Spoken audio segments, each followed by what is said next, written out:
You're welcome back to my YouTube channel. If this is your first time of watching, do well to subscribe, turn on the bell notification, like this video, comment if you want me to do any other videos concerning rabbit farming and other livestock. If you are losing your bunnies, if your bunnies are dying, like your little rabbits are dying, this video is for you. I've been getting a lot of questions. My rabbits are dying, I'm losing a lot of rabbits. Watch this video to the end, don't skip any part of this video so that you actually stop losing your rabbits. Or even if you are not losing your rabbits, watch this video so that you won't actually make any mistake about what I want to say. And if you see anything like the kind of things I want to talk about today, if you see it in your farm, you can actually know how to act fast. The number one thing I want to say as a rabbit farmer, if you have a lot of rabbits, like if you have from 10 rabbits, there are some few drugs you need to have. Number one, you need to have ivermectin. Ivermectin injectable is for rabbit. Ivermectin drugs is for rabbit and other livestock, not just rabbits.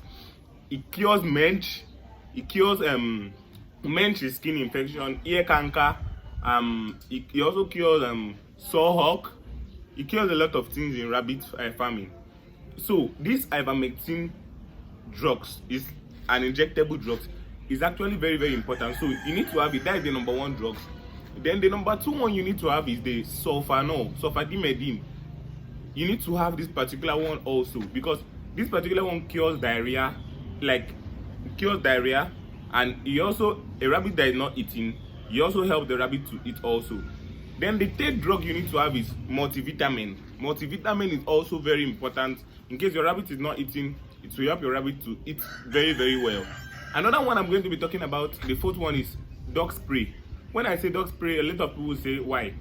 If your rabbits have a wound, like a wound that is bleeding, that dog spray will help stop the bleeding. You just spray the dog spray on the rabbit's body and the bleeding will stop. Yes. So these four drugs I mentioned, you need to have it if you have up to 10 rabbits, because when you have a lot of rabbits, yeah, there's like a tendency that you might be seeing some few illness in your rabbit farm. Yes, surely a rabbit will get sick. Normally even humans do get sick, so surely rabbits will get sick. So one of the number one things that kills bunny, little rabbits, is actually cold. Yes, one of the number one things that kills those little bunnies is actually cold. So if you are able to avoid them from getting direct contact with cold, if you are able to cover them from cold, you are saving that particular aspect of it. The number two thing that actually kills them is diarrhea. One of the causes of diarrhea is giving your rabbit dirty water, giving them spoiled food, automatic change of food, like feeding them formulated feed today, then tomorrow you just automatically change to another brand. Yes, maybe if you were using a top feed, tomorrow you automatically change to vital feed. It might affect those little bunnies, because you know their systems are very fragile. Yes, they're not yet strong. So those little bunnies, that they might easily get diarrhea, they might easily get affected by cold. So if you're able to cover them by cold and you are not changing their feed automatically, you are giving them a constant feed so that they will get used to that particular one and use it to grow. You don't change it automatically, you'll be able to avoid this diarrhea. You give them clean water, good clean water. Yes, this diarrhea, you will hardly see it in your farm if you are doing this. So what if this diarrhea actually comes to your farm? You can actually use this sulfadimidine I talked about to actually cure it. Or you can also use bitter leaf juice. Yes, when you squeeze this bitter leaf, after finishing to wash bitter leaf, yes, that water that comes out of it, that greenish water, you can put it in a bottle, then you using it for your rabbits. Yes, rabbit actually takes that bitter leaf water to cure diarrhea. It helps them a lot. Even if the one that does not have diarrhea, you can also give it to him, that bitter leaf juice. So another thing that also kills the little bunny is sometimes people will say you just see your rabbit, your little bunny putting their head in the ground. Sometimes they have tilt neck. Yes, sometimes they have tilt neck. Tilt neck, I will still make more research on that and tell you guys one of the but if you actually want to avoid this tilt neck, don't make your rabbit to be too congested in one room. Yes, make them to be in a spacious room. Yes, in a spacious room, you hardly see this tilt neck. Is not like a rampant disease. One of the most rampant diseases is actually diarrhea and coccidiosis, and you can actually cure coccidiosis with sulfadimethyl too, sulfonol. Yes, that injection, that's why I say you need to have it, very very important, so that when once you see anything like this in your rabbit farm, you know that this is what you need to do. And most people ask, what is the size that I'm going to inject the rabbit? 0.5 milligrams for big rabbits. Then for little rabbits you can inject 0.2 or 0.3 for the ivermectin. Ivermectin is injected once in 14 days. Yes, when you inject once, you stay for like 14 days. If you see changes that the rabbit is becoming healed, there is no need to inject again. But if you don't see any changes after 14 days, then you inject again. But the sulfonol, that is the sulfadimethyl, is being injected 3 consecutive days. Then you wait for 14 days and see if you see any changes. You might not inject again, but if you don't see changes, you inject again. Sulfadimethyl 3 consecutive days, ivermectin just once in 14 days. Yes, that's how you inject it. 0.5 big rabbit, 0.3 or 0.2 small rabbit. Yes, depending on how severe the case is. If the case is very very severe for the little ones, you can inject 0.3. If the case is not really severe, you can inject 0.2. Yeah, so little rabbits don't actually get big rabbits don't actually get sick very easily like the little ones. Those little ones are very very they get sick very very easily. Yes, those little ones. That's why you need to take some little preventive, when especially the kind of cage you are keeping the little ones. You need to be a lot more covered than the kind of one the big ones are inside. Yes, you need to be a lot more covered than the kind of one the big ones are inside. And also, when your little rabbits, when they have been weaned from their mother, you're supposed to be medicating them once in a while. Don't just leave them there and say they have been weaned, nothing will happen to them. They might end up having issues. Yes, you need to like make sure you medicate your little bunnies once in a while, so that at least when you as you are medicating them, their system will be okay. Yes, even in humans, you need to be taking medications once in a while. For people that don't take medications, that say they don't want to be taking drugs, if disease hits them, theirs might be very very serious. Yes, so but those that take preventive drugs, they hardly get sick. So as implied in little bunnies, if you are giving them preventive like anti-coccidiosis, there is a drug for anti-coccidiosis.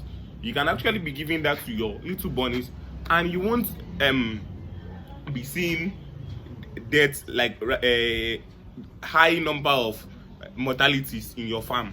And also, if you are experiencing death of your rabbit within day 1 to day 14, yes, if you are experiencing death of your rabbit, like your newborns when they have just been given birth, if you are experiencing death within day 1 to day 14, this might be caused of maybe inbreeding, or maybe the mother rabbit, the female, is not breastfeeding those kids very well how it should be, or maybe you have not been feeding the female very very well. That's why I advise people to feed rabbits that are breastfeeding very very well. Yes, you feed them like ×2 of what you are feeding your normal rabbits. Yes, you feed them very very well, so that they will be able to breastfeed their newly born kids. Yes, sometimes you notice those mothers will not be breastfeeding those kids, their stomach will not be full.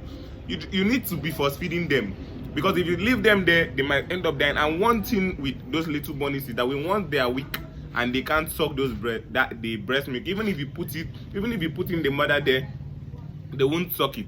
So you need to observe them within that first 3 days. Is the mother breastfeeding them? You need to look at them. If you notice they are not being full always, then you just separate them from their mother, or you can still keep it in there, then you are still force feeding them. I made a video on force feeding already, like how to force feed your rabbit, so you can go and check out that video. It's very very important, because when they are not sucking their mother's breast milk, they won't be able to survive. So it's very very important for them to breastfeed. As they breastfeed, they grow very very fast.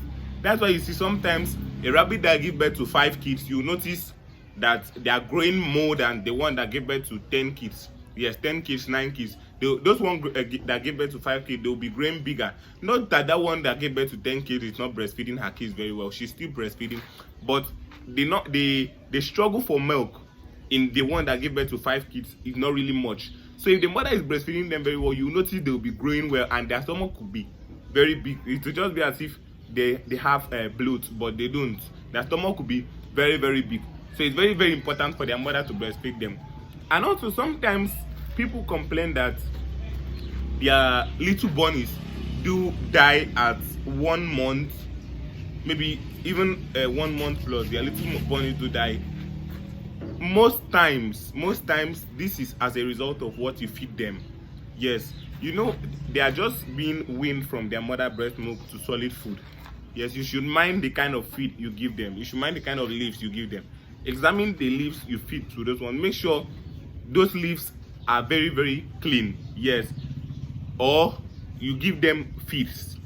You give them feeds, just feeds, till you are sure that they are up to maybe 2 months. Then they can now start eating leaves. Yes, or if you are giving them leaves, make sure you give them maybe dry leaves. You know, these dry leaves, insects hardly perch on these dry leaves. Yes, insects hardly perch on it. So those dry leaves are always like very, very clean, because insects don't lay their eggs on dry leaves. So if you give them dry leaf, they won't actually, like dry hay, they won't actually have any issues. But if you are giving them wet ones, there is a tendency that those insects have laid their eggs there, especially those that just go into the bush and cut it and give to them. There's a tendency that those insects have laid their eggs, and if they eat it, it may affect their system. Since their system is not very, very strong, it may affect them. They end up having diarrhea. And sometimes if those little bunnies have diarrhea, it's always very, very hard to cure, especially if you don't notice it. If you don't notice it fast, it's always very, very hard to cure. Yes, if you want me to do any other videos concerning rabbit farming for you, just drop it in on the comment section of this video. Please do well to like this video. Like it right now as you're watching. Like it right now. Subscribe if you are yet to subscribe. Drop a comment for me and I'll make a video for you. I'll also be making a video how to cure rabbit overgrown teeth. I'm still doing research on that, so I'll get back to you guys in a bit. So thank you for watching this video, and until next time, peace out.